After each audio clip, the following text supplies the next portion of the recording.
हक़ाइक़ TV में आपका मेज़बान एहसान बटालवी। और आज हमारे मेहमान जनाब आज़म खान न्याज़ी, जो chairman all Pakistan transport owners association, उसके साथ साथ Punjab traders and cottage industries के भी चेयरमैन हैं। उनके साथ सियासी कारकुन कह लें, लीडर कह लें, जनाब मियाँ अब्दुल वहीद साहब, जो साबिक़ गवर्नर पंजाब के कोऑर्डिनेटर रहे और अब वो एक अहम सियासी कारकुन के तौर पे पीटीआई के साथ हैं। आज जो मेन इशू है वो पेट्रोल, डीज़ल और उससे मुतल्लिका जो प्रोडक्ट्स हैं उनकी कीमत जिस तरह आसमान पे गई और जिस तरह एक मुफ्ता साहब ने मजाक उड़ाया कौम का कि मैं तो समझता था कि कीमतें बढ़ेंगी तो कौम ने एहतियाज करेगी, लेकिन ये तो बोले ही नहीं। तो न्याज़ साहब, आप तो चेयरमैन हैं all Pakistan transporter owners association के, ये मुफ्ते ने जो एक मुफ्त आपको एक किस्म का पूरी कौम के साथ मजाक किया है, आपने इस पे क्या एहतियाज किया या क्या नोटिस लिया आपने इसका? सर, मुफ्ता साहब जो है वो जब उनका नाम ही मुफ्ता बन गया तो फिर उन्होंने क्या कहना है, वो जो भी कहेंगे आप उन्हें सुने ज़रूर, लेकिन सीरियस ना लें। मसाइल ये हैं जनाब कि डीज़ल और पेट्रोल की मसनूआत जब बढ़ती हैं तो ये की है महंगाई की, जब आप इसको घुमाते हैं तो ये महंगाई बढ़ जाती है। तो ला मुहाला ये पहला असर पड़ता है उस पर, लोगों की ट्रैवलिंग पर। अब महंगाई जिस हद तक ये 5% बढ़े, 2% बढ़े समझ आती है, लेकिन ये जब ये 100+ से ऊपर चली गई है, 125% ये बढ़ी है। और अब किराए जो 1500-1600 रुपये किराया था, वो वाला किराया आज 3800 से अबव 4000 के करीब पहुंच चुका है। तो लोग ट्रैवल नहीं कर रहे, लोग घरों से नहीं निकल रहे, गाड़ियां आधी खड़ी हो चुकी हैं, जो रह गई हैं लोग आपस में गुफ्तगू शनीद में लगे हुए हैं, ट्रांसपोर्ट यूनियंस आपस में बातें कर रहे हैं हम उस सतह पे। और इंशाल्लाह जल्द ही एक दिन आने वाला है, हम गाड़ियां खड़ी कर देंगे, गवर्नमेंट अपनी गाड़ियां लाएगी, मियाँ शहबाज शरीफ अपनी गाड़ियां लाएंगे और चलाएंगे, हमसे गाड़ियां नहीं चलेंगी। तो वो ले भी आएंगे, वो तो पहले से इस बात पे तैयार बैठे हैं कि सारा मुल्क लूट लें और लूट के बाहर वो तो तैयार बैठे। वो इन्होंने पहले किया था, उस वक्त भी हम बोले थे और इन्होंने वहाँ भी हमें बुला के कहा जी चुप करें, आप ना बीच में आया करें। तो हम कहते थे क्यों ना सच बोलें। इन्होंने, आपको याद होगा, सब स्टैंडर्ड अनकाई गाड़ियां मंगवाई थी। हाँ। तो मेरा जनरल सेक्रेटरी था अरशद खान न्याज़ी, वो बोलता था टीवी पर मुख्तलिफ प्रोग्रामों में, तो मियाँ साहब ने खुद बुलाया कि भाई तुम बोलते क्यों? उसने कहा जी आप सब स्टैंडर्ड बसें ला रहे हैं, उनको 2-4 साल में ही ख़त्म हो जानी है, जबकि बस को 25-30 साल चलना चाहिए। तो आप ये क्या कर रहे हैं, आप गलत कर रहे हैं। उन्होंने कहा जी ठीक है, आप अपने टेक्निकल्स लेकर जाओ और चाइना में जाके तो हमें बताओ कि क्या मसाइल है, हम उसको तुम ठीक करके आओ, जो ऊपर पैसे भी लगेंगे वो भी हम लगाएंगे। ये बड़ी खुशी के साथ मेरा भाई गया, वहाँ जाके इसने 15 दिन अनकाई फैक्ट्री में गुजारे। उन्होंने बड़ी हाव भगत की चाइनीज़ ने, लेकिन उन्होंने ये कहा कि जो चीज़ें आप चेंज करना चाह रहे हैं ये चेंज हम कर देंगे, उसी पैसे में कर देंगे जिस पैसे में ये सौदा हुआ है। हम आपसे एक्स्ट्रा पैसा नहीं मांगेंगे, लेकिन जो किक बैक है वो गवर्नमेंट से अपनी को बोलें कि वो हमसे उसकी जिक्र ना करें, पैसे जो तय हुए हैं उसी पर हम ये चीज़ें आपको डिलीवर करेंगे। अच्छा, ये वापस आए, इन्होंने अपनी रिपोर्ट दी कि ये चीज़ें वो चेंज करने पर तैयार हैं और गाड़ियाँ ये ड्यूरेबल हो जाएंगी और कम से कम 25-30 साल चलेंगी। आप ये जो गाड़ियाँ मंगवा रहे थे सीएनजी पर, ये सीएनजी पर सिर्फ नहीं चलेंगी, ये ड्यूल उनका होना चाहिए निज़ाम। तो वो उन्होंने ना किया और आखिर एक टाइम आया कि वही अनकाई गाड़ियां आईं और हम पर मुसल्लत की गई, हमारे ट्रांसपोर्टर दोस्तों को दी गई, कुछ इधर गवर्नमेंट ने अपने अंडर रखी। और 3 साल के बाद वही गाड़ियां जो 67 लाख रुपए में आई थी फी गाड़ी, वो गाड़ी 6-8 लाख रुपए में सड़कों पे स्क्रैप के भाव बिकी। तो ये हालात हैं इनके। तो वो उन्हें इसका गर्ज नहीं है। वो क्यों हुआ था ये भी मैं आपको बताऊं, बैकग्राउंड क्या था। हुआ ये कि इमरान खान ने पहला जलसा किया था लाहौर में, बहुत बड़ा जलसा हुआ। उसके بدلے میں ایک میٹنگ ہوئی رائیونڈ محل میں. وہاں میٹنگز میں میرا ایک دوست موجود تھا. اس نے مجھے باہر نکل کے کہا خان صاحب آپ میری شہر میں بسیں چلتی تھی اور نیو خان اور دوسری تیسری کمپنیاں بہت ساری چل رہی تھیں. انہوں نے کہا جی آپ کا بٹا گول ہو گیا. میں نے کہا کیسے؟ اس نے کہا جی وہاں پہ شہباز شریف نے کہا کہ میں 5-5 لاکھ ان پرانی بسوں کو دیکھ کر نیو فیبریکیٹ کرا لوں گا, نئی سیٹیں بن جائیں گی, رنگ ہو جائے گا, یہ ٹھیک ہو جائیں گی. تو میں نے چلا دیتا ہوں. 900 بس چل رہی تھی. اس نے نواز شریف صاحب نے فرمایا نہیں شہباز کچھ اسپیشل کر کے دکھاؤ, عوام اس طرف نہ پلٹے, عوام کو واپس ادھر آنا چاہیے, کچھ اسپیشل کرو. اور اس کے بعد وہ چائنا گئے, ترکی گئے, انہوں نے وہاں سے بسیں لائیں. سب اسٹینڈرڈ بسیں تھیں جو 3 سال چلیں اور سکریپ ہو گئی. اسی طرح پھر ایک میٹرو کا شوشہ چھوڑا گیا. یہ آپ کو پتہ ہے کہ اربوں روپیہ نقصان میں چلا گیا. اور آج سفر کون کر رہا ہے؟ آپ یقین کریں کہ میں لوگوں سے پوچھتا ہوں کسی نے سفر کیا, لوگ کہتے ہیں نہیں بھائی ہم موٹر سائیکل والے, ہمیں کیا ضرورت ہے ٹرینوں پہ چڑھنے کی. اور جو ٹرین پہ چل رہا ہے تو خالی ٹرینیں بھاگ رہی ہیں. ہمارا دوسرے ملکوں کی طرح ہمارا نظام نہیں ہے. دوسرے ملکوں میں جاپان رہا ہوں جی, میں نے بڑا اسٹڈی کیا اس چیز کو ٹرانسپورٹر ہوتے ہوئے کہ یہ کیسے ان کی ٹرینیں اور نظام چل رہا ہے. تو وہ ایک بڑا مربوط نظام ہوتا ہے ان کا, اور وہ لائنوں کے نمبرز اور نام ہوتے ہیں, اور وہ گاڑیاں زگ زیگ ہو رہی ہوتی ہیں پورے شہر میں. گاڑیاں جہاں کسی نے جانا ہے وہ ایک گاڑی پر بیٹھتے ہیں, دوسری چینج کرتا ہے, تیسری کو چینج کرتا ہے, پہنچ جاتا ہے اپنے منزل مقصود پہ. اور وہاں پہ کمرشل ایریاز ہوتے ہیں, فیکٹری ایریاز ہوتے ہیں, اور رہائشی ایریاز ہوتے ہیں. ان کو اس طرح انہوں نے بانٹ کے بنایا ہوتا ہے. تو میں ان کا دیکھ کے حیران رہ گیا کہ یہ قوم اتنے سال پہلے, ہم سے 50 سال آگے ہیں وہ, تو اتنے 50 سال پہلے انہوں نے یہ پلان تیار کر چکے تھے اور بنا لیا تھا. اور آج تو میرے خیال ہے کہ مجھے گئے ہوئے بھی 25 سال ہو چکے ہیں, تو ان 25 سالوں میں اور کہیں آگے بڑھ گئے ہوں گے وہ لوگ. تو ہمارے ملک میں ہم آپ کی طرف دوبارہ آتے ہیں. خان میاں صاحب سے پوچھیں کہ 4.25 سال انہوں نے حکومت کی, تو ٹرانسپورٹ کو بہتر بنانے کے لیے کیا یہ کچھ کر سکے, یا صرف ان کی کمیشنوں کا حساب بھی لگاتے رہے اور ان سے ریکوری بھی کوئی نہیں کر سکے؟ جی میاں صاحب. بسم اللہ الرحمن الرحیم کی بات کر رہے ہیں. سب سے پہلے تو دیکھیں جی, نیائی صاحب نے چونکہ یہ ٹرانسپورٹ سے آپ متعلقہ وہ تو اس فیلڈ کے ہیں, انہوں نے بڑی تفصیل سے آپ کو ساری بڑی بات بتائی پیٹرول کی, ڈیزل کی, اور کس طرح سے. آپ کو پتہ ہے کہ جب ٹرانسپورٹیشن کا جو بھی معاملہ ہے, جیسے پیٹرول مہنگا ہوگا تو ہر چیز مہنگی ہو جائے گی, کیونکہ منڈیوں تک آنا, مارکیٹس تک آنا, ہر چیز نے جب ٹرانسپورٹ ہونا ہے تو اس کا اخراجات بڑھنے ہیں, تو مہنگائی نے آنا ہے. اور وہ کہتے ہیں کہ جناب یہ تو غریب آدمی پہ نہیں کر رہے, حالانکہ یہ ہر چیز کا اثر جو ہے نا اینڈ کنزیومر پہ آنا ہی آنا ہے. دوسری جو آپ نے بات کی کہ ہم نے کیا کیا, ہمارے پہ اب دیکھیں کہ یہ شور کرتے رہے. آج دنیا کا سروے بتا رہے ہیں کہ جو پشاور والی بس کا جو کیا ہے وہ نمبر جو ہے نا وہ پہلے 1-2 نمبر میں جو ملک آئے ہیں اس میں 8 ملکوں کا کیا, جس میں ہماری یہ دوسرے تیسرے نمبر پہ اس کو گریڈ کیا جا رہا ہے کہ اس کو کتنا اچھے طریقے سے وہ اس کا بندوبست کیا ہے, کس طریقے سے وہ اس کو چلایا گیا ہے. اور آپ کو پتہ ہے کہ اس کے ساتھ لنک دیے گئے ہیں, لنکس روڈ کے اوپر ساتھ دوسری بسیں چلی ہیں. جیسے نیائی صاحب نے ذکر کیا کہ باہر کا جو نظام ہے وہ پورا مربوط ہے, کہ انہوں نے ایک طریقے سے, خالی یہ نہیں ہے کہ انہوں نے ایک یہاں پہ کر دیا ہے کہ جناب شاہدرہ سے لے کے گجو ماتا ایک روٹ, اور اسی طرح جو اورنج ٹرین ہے جس پہ اربوں خرچ کر دیا اس کو ایک جگہ سے لے کے دوسری جگہ پہ, راستے میں کہیں پہ کسی یونیورسٹی کا, راستے میں کسی فیکٹری ایریاز کا, راستے میں کہیں آفیسز جو ہیں, کہیں پہ کوئی ایسا کام نہیں کیا گیا جسے عام آدمی کو.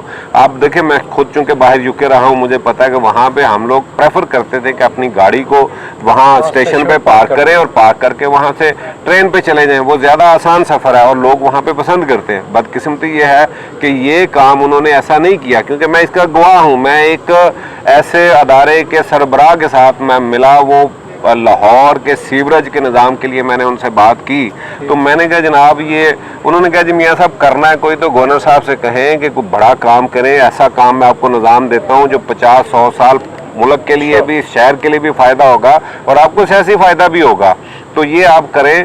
تو انہوں نے مجھے بات بتائی, انہوں نے کہا جی میں نے یہ بات پچھلے وزیر اعلیٰ صاحب سے بھی ریکویسٹ کی, تو انہوں نے مجھے کہا کیا کر رہے ہیں جناب آپ, ہم زمین میں ہی اربوں روپے घुसा दें जो लोगों को नजर ना आए, हमें तो ऊपर नजर आना चाहिए। वो जो ट्रेन और जो जिसका न्याय साहब ने जिक्र किया है कि किस तरह से मुल्क की इसकी मईशत पे वो जो डाका डाला है इन्होंने, और आज वो खसारे में चल रही है, ऑरेंज भी और दूसरी क्या नाम है इसका, ये जंगला बस भी। इसको आप पूरी दुनिया के अंदर ये सुरख बसें हैं जिसको मेट्रो कहते हैं, पूरी दुनिया के अंदर है। मैंने तो कहीं पे ना जंगले देखे हैं ना इतने बड़े स्टेशन देखे हैं। एक खाली एक वाइट एक जो है ना वो पेंट के साथ एक लाइन लगी होती है। नुकसान चाहते थे कि इत्तेफाक का सरिया ना लगे वहाँ पे? नहीं सर, मैं उनके नुकसान देखे, उन्होंने तो जो जिस तरह से आपने देखा है कि पूरी की पूरी हिस्ट्री बता दी कि बसों में क्या क्या इन्होंने जुल्म किया, और ये पाकिस्तान की पूरी मईशत के साथ हर जगह पे कर रहे हैं। और आज जो बहुत बड़ा जुल्म किया है ये सुपर टैक्स का, अभी जो बात इन्होंने की है, इनको इल्म ही नहीं है कि इस मुल्क के अंदर इंडस्ट्री लगाना कितना बड़ा जहाद वाला काम है। यहाँ पे जितने मैग में पीछे पड़ जाते हैं, यहाँ पे काम करना कोई आसान काम है। जिस मुल्क के अंदर बिजली भी ना हो, आपके पास एनर्जी हो ना, फिर भी आप काम कर रहे हो, और यहाँ पे इतना बड़ा टैक्स लगा के आप चाहते हैं कि इंडस्ट्री बंद हो जाए और एक्सपोर्ट जो है ना, जो पहले ही नहीं है, हमारी हुकूमत ने ये काम किया था। आप देखें एक्सपोर्ट बढ़ाई थी, लोगों को रिलीफ दिया था कोरोना के दिनों में, बिजली के बिलों में भी, और फिर उनके लिए गैस का भी और बिजली का बंदोबस्त किया। और इन्होंने क्या किया आके, ये लोग कहते हैं जी ये खुद ताजर हैं, लोग कहते हैं जनाब ये बड़े उनसे दोस्तियां इनकी। इन्होंने नीचे सिर्फ वो वोटर दुकानदारों को खुश करने के लिए जो इतना बड़ा जुल्म किया इंडस्ट्री को बंद करने के लिए, तो ये तो प्लानिंग के साथ इस मुल्क को लूटने, इस मुल्क का बेड़ा गर्क करने। और मैं लोग कहते हैं जी डरते हैं लोग बात करने से, गद्दारी के सर्टिफिकेट कहते हैं जी बांट रहे हैं। गद्दारी और क्या होती है? जब मुल्क और कौम के साथ इतने बड़े जुल्म किए जाए तो और गद्दारी कहते किसे हैं? ये तो गद्दारी कर रहे हैं इस वक्त, गुलामी और गद्दारी आप देखेंगे इस वक्त ये मुल्क के साथ ये कर रहे हैं। बाकी ट्रांसपोर्ट की बात मुझसे बेहतर एक मुतलका दोस्त बैठे हैं हमारे, का एक और रोल भी है मियां साहब, वो है Punjab traders and cottage industry association के भी चेयरमैन है। तो जो इंडस्ट्री पंजाब का सदर हूँ। हाँ जी, पंजाब के सदर हैं। ये मुझे बताइए कि जो इंडस्ट्री ये तबाह करने पे तुल चुके हैं, वो किससे दोबारा ठीक हो सकती है? इंडस्ट्री किससे पनप सकती है? और इंडस्ट्री में आप क्या तजावीज़ देते हैं कि जिसमें ये लोग दोबारा इंडस्ट्री? सर मैं आपको बताऊं, बड़ी ही बदकिस्मती की बात है कि ये बड़ा अच्छा काम चल पड़ा था, लोग बड़े आसूदा होने लगे थे, बिजली नहीं जा रही थी, इमरान खान पता नहीं कहाँ से बिजली ला रहा था, हम लोग हैरान थे। लेकिन हमारे सारे तबका जो है बहुत खुश था, इंडस्ट्री वाले दुकानदार बड़े खुश थे, ये सारे बड़े कि यार बिजली अब नहीं जाती, शुक्र अल्हम्दुलिल्लाह, ये क्या किया इन्होंने। और फिर जैसे ही गवर्नमेंट बदली, आप देखें ये रजीम चेंज के बाद जो खबासत इस गवर्नमेंट ने की है, क्या इस लायक है कि इन्हें यहाँ पे हमारे ऊपर हाकिम बनना चाहिए? हाकिम वक्त कौन होता है? वो घर का सरबराह होता है, लाइक उस तरह ये मुल्क के सरबराह है। इन सरबराहों ने क्या जुल्म किया? एक तो बिजली फौरन ख़त्म की, इंडस्ट्री जो बेचारी थोड़ी बहुत अपनी पकड़ गई थी जगह, वो सारे फिर से बैठ गए और दुकानें और दफ्तर उनके वो बंद होना शुरू हो गई, फैक्ट्रियाँ, मशीनें खड़ी कर दी। मेरे करीबी कई लोग हैं जिन लोगों ने मुझे बताया, और मैं उनकी बातें देख कर उनकी फैक्ट्रियों तक गया, और मैं बड़ा अफसोस में आया कि यार ये लोग, इनमें एहसास नहीं है। अपनी बड़ी मिलें चलाने के लिए बड़े जनरेटर रख लिए होंगे, लेकिन जो गरीब लोग छोटी छोटी फैक्ट्रियाँ चला रहे हैं, 4-4, 6-6 कमरों वाली या 2-2 कनाल पे बैठे हैं, वो लोगों की छोटी फैक्ट्रियाँ, छोटी चीज़ें बनना तो बेचारों की बंद हो गई। और वही इन्होंने वो काम किया। एक मुर्गी, एक बात बताता हूँ, एक मुर्गी के बारे में, हमजा को मुर्गी क्यों कहा जाता है? ये बड़ी इंपॉर्टेंट बात है, ये लोगों को नहीं पता, मुझे इसका बिल्कुल अंदर तक पता है। मेरे एक अजीज थे जो प्राइस कंट्रोल कमेटी के सदर थे, इन्होंने अपॉइंट किया उन्हें, और पूरी एक 200 बंदे की टीम दी, पूरे पंजाब में जी लोगों पे पर्चे करो और मुर्गी सस्ती कराओ। 230-40 रुपए मुर्गी चल रही थी, इन्होंने सस्ता करते करते इन्होंने 100 रुपए पे ले आए और बड़े लोगों को बंद किया और सख्ती की और बड़ा कुछ हुआ। एक टाइम आया कि 100 रुपए पे पूरे पंजाब में मुर्गी हो गई, आवाम में खुशी की बात थी। लेकिन हुआ क्या कि उसके हफ्ते बाद ही इन्हें बुलाया गया नवे शाहरा में, वहाँ पे मीटिंग हुई, और वो 200 बंदे को कहा गया कि भाई बहुत शुक्रिया आपका, अब आपका काम खत्म, रिलैक्स हो जाए, अब थोड़े दिन रिलैक्स करें। दूसरे दिन वेरी नेक्स्ट डे शहर में मुर्गी 220-30 में बिकना शुरू हो गई, 100 से एकदम ऊपर चली गई। तो हमारे जो लोग थे ये गए और डॉक्टर तोकीर साहब थे हमारे वहाँ पे जो स्पेशल वो थे, क्या कहते हैं आप, PS2 सेक्रेटरी थे, बाद में प्राइम मिनिस्टर के आप सेक्रेटरी लगे हैं जी, विद्यालय के वो सेक्रेटरी थे। उनसे मिले और उन्हें कहा, वो कोई 50 लोग इकट्ठे होके गए कि ये क्या हो रहा है, हमने इतना दौड़ भाग की, इतनी मेहनत की और आज ये क्या हुआ, क्यों एकदम से इतना डबल हो गया। तो उन्होंने कहा यार ठहरो सब्र, को 1 घंटा उन्हें सब्र करवाया, चाय शाय पिलाई और उसके बाद उन्होंने कहा यार, वो शोर डालने लगे। तो उन्होंने कहा यार बात ये है, अब साहब की अपनी मुर्गी आ चुकी है, मार्केट में साहब की अपनी मुर्गी आ चुकी। हुआ क्या, अब इसके पीछे प्लान क्या था, इसको समझने की बात है, आम आवाम को भी समझने की बात है, अपनी आंखें खोलें। हुआ ये जनाब कि इन्होंने जो मुर्गी लोगों की 100 रुपए पे की, तो लोगों ने नया चूजा अपने फार्मों में ना डाला कि ये कारोबार तो नुकसान क्या है, छोड़ दो, इस कारोबार को रोक लो। लोगों ने अपना चूजा ना डाला, लेकिन हमजा साहब ने अपना फुल कर लिए फार्म्स और लोगों से फार्म के ठेकों पर ले लिए, वो भी भर लिए और पूरे पंजाब की ज़रूरत के मुताबिक इन्होंने मुर्गी अपनी चूजा डाल लिया, जो कि इतने अरसे में जवान हो गया। अब जब वो इन्होंने 100 रुपए पे ले आए थे, तो उन्होंने अपना जब चूजा लाना था तो वो मार्केट में 220-30 का बिकना शुरू हुआ। तो ये डबल ट्रबल प्रॉफिट किसके जेब में आया, हमजा शहबाज शरीफ के घर आया ये पैसा, उसकी जेब में, और ये अवाम की जेबें काटी गई इतनी निचली सतह पे जाके। तो जो साहिब इक़्तिदार ये हरकतें कर सकते हैं, वो इस लायक नहीं है कि वो हमारे हाकिम हो या हमारे घर के, हमारे मुल्क के सरबराह हो। बिल्कुल सही। हमें इज्जत वाले लोग चाहिए, रवादारी वाले, जो लोगों का ख्याल करें, जो अवाम का ख्याल करें। मियाँ साहब, आपने सारी दोनों ट्रांसपोर्ट के बारे में भी और ये मुर्गी के बारे में, ये अभी दो शोबे हैं सिर्फ, लूट खसूट और जो इन्होंने डाके मारे हैं, उसमें तो कोई शोबा बचा ही नहीं। और मैं ये आपको आप बीतियां बता रहा हूँ, ये सबसे बड़ी बात मैं वो बातें जो हमारे सामने बीती हैं, ये बड़ी सही उन्होंने बताया। और ये बिल्कुल नहीं, आपके लिए शायद ये नई बात हो, हमजा साहब का पूरा नेटवर्क है जी, बिजनेस है उनका ये। और दूसरा भी जो बात न्याय साहब, आप छोटा जो न्याय साहब, हाँ जी, वो आ गया सोलर में। हाँ जी, न्याय साहब बता रहे थे जो इन्होंने कि इमरान खान के दौर में कहाँ से बिजली आ रही थी। यकीन माने कि कॉटेज इंडस्ट्री पाकिस्तान के अंदर उनके पास ऑर्डर्स जो है ना वो ख़त्म नहीं हो रहे थे और लोगों को रोज़गार मिल रहा था, इतने लोग खुश थे।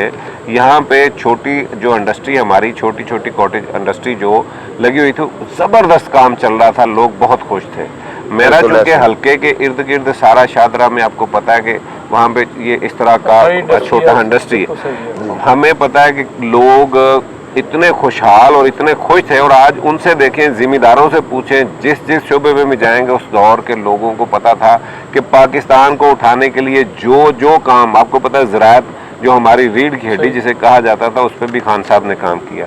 फिर ये कॉटेज इंडस्ट्री, फिर एक्सपोर्ट में आप देखें कि किसी भी मुल्क की अगर आप मईशत को बेहतर करना है तो एक्सपोर्ट आपकी बेहतर नहीं होगी, आपकी इंडस्ट्री नहीं चलेगी तो कैसे होगा। और अगर आपने सब कुछ इंपोर्ट ही करना है तो फिर तो आप खड़े नहीं हो सकते। आप देखेंगे अभी इन्होंने क्या किया, आके लोग दोबारा से अपनी फैक्ट्रियां बंद करके फिर इंपोर्ट पे चले जाएंगे और डॉलर का यही हाल होगा जो हो रहा है। और इनकी तो ख्वाहिश ये है सर, इनका तो क्योंकि इनकी अपनी फैक्ट्रियां, इनकी अपनी इंडस्ट्रीज, इनके अपने ट्रेडिंग हाउसेज बाहर हैं सर। सारा कुछ ये टर्की में जाएं, ये चाइना में जाएं, ये दुनिया के जहाँ से भी कुछ चीज़ लेके आते हैं, पीछे उसके एक ही काम है कि इनकी अपनी कंपनियां हैं वहाँ पे, ये वहाँ पे जाके एज ए पार्टनर उनको एक आध बंदा आगे किया, मुलाजिम रखा, उसको आगे करके ये काम यहाँ ये खुद कर रहे हैं।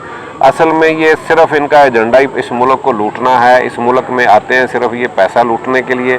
इन्होंने सियासत को, और ये हमजा या शहबाज या नवाज का नहीं है, ये बदकिस्मती ये है कि इनके जो बड़े थे ना मियाँ शरीफ साहब, जो इन्हें सबक दे के गए हैं, वो यही सबक दे के गए हैं कि लूटना कैसे है, और उन्होंने इनको सिखाया यही है, आगे इनकी नस्लें भी यही काम करें। न्याय साहब, आपने मियाँ साहब की बात भी सुनी, एक अहम सियासी कारकुन, कोई ऐसी तजवीज़ जिससे मुल्क की को बेहतरी हो सके वो बताया। देखिए, मैं इस पर काम कर रहा हूँ और मैं अगली जो मेरी मीटिंग होगी, खान साहब जब इक़्तिदार में आएंगे इंशाल्लाह जल्द ही, तो हमारी उनसे बड़ी एक मीटिंग इस पर चलेगी कि खान साहब जितने बाहर मुल्क हैं ओवरसीज़ के लिए हम बड़ा नरम गोशा रखते हैं, तो हम क्या करें कि तमाम मुल्कों में जो तरक्की याफ्ता मुल्क हैं उनमें अपने यहाँ से लेबर क्लास यहाँ पे मुल्क घूमेगा। ये हमारे मुल्क में इतना ज़बरदस्त रुझान आएगा कि पैसा, जैसे आप याद करें भुट्टो दौर में लोग सऊदी और मिडल ईस्ट इधर उधर गए थे, पैसा आसूदगी लोगों के घरों में आई थी। आज मैं उस पर काम कर रहा हूँ और मैं कहता हूँ कि पूरी दुनिया को जब हम लोग अपने भेजेंगे, नोट डॉलर्स हमारे पास आएंगे, हमारे मुल्क में आसूदगी बढ़ेगी, जहाँ पे 200-200 मंजिला बिल्डिंगें बनेंगी, लोग बड़े मज़े की ज़िंदगी गुजारेंगे इंशाल्लाह। नाज़रीन, आपने नोट किया कि न्याज़ी साहब मायूस नहीं हैं, अगरचे मैं लोगों की बेहिसी देख के मायूस हूँ कि वो इनके गिरबान क्यों नहीं पकड़ते। सारी इन्फॉर्मेशन उनके पास है। आपको दो अहम शोबों का न्याज़ी साहब ने पूरा चश्मदीद गवाह बन के उसका अपने ऊपर गुजरी वारदातें बन के सुनाई, और उसके बावजूद हम खामोश हैं। और मुफ्ता जैसे मुफ्ते लगाने वाले मुल्क के साथ वो आपके मजाक उड़ाते हैं, आप फिर भी खामोश हैं। ये कम से कम इतनी दुआ तो करें कि अल्लाह खुदा बददियानत लोगों पे लानत उसके और उसके फरिश्ते जो भेजते हैं वो भेजें, और उनकी अजाब उन पे और उनके बच्चों पे पड़े। बहुत शुक्रिया आपका। अल्लाह।